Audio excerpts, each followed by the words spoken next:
I found something that I'm passionate about and that I love, and that I can wake up every morning and not feel like I'm going to a job, but feeling like really I have a career and something I'm passionate about.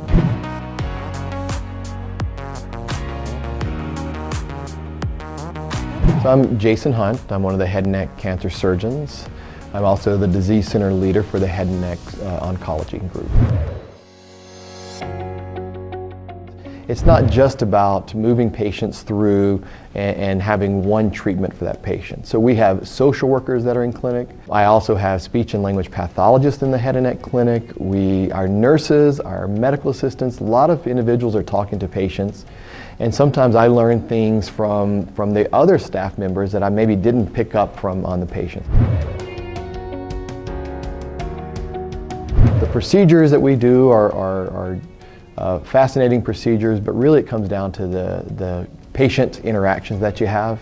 I'm fortunate enough to be able to follow patients for a long time in their life, see them grow, see their families change over time, and so you really develop relationships with patients.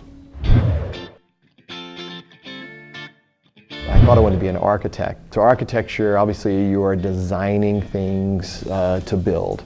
And so in head and neck cancer, we not only take out tumors, but we also are the ones doing the reconstructions. We're having to take bones from other parts of the body to rebuild mandibles, so to rebuild the jawbone. So there's a little bit of correlation. I think that still gives me that creative side that architecture had.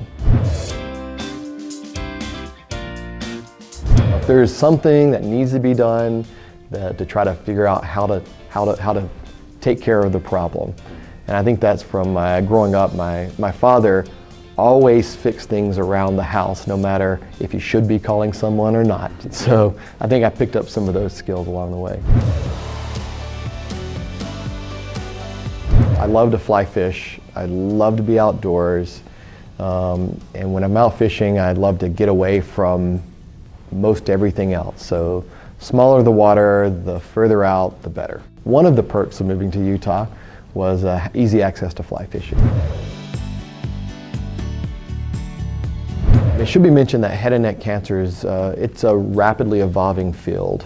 We are developing new drugs with the advent of immunotherapy. That's becoming more applicable to head and neck cancer. So it's kind of an exciting time. For a long time, we just had a few chemotherapies, radiation, and surgery, but there's more and more drugs that are coming out. I think we're gonna have more and more options over time.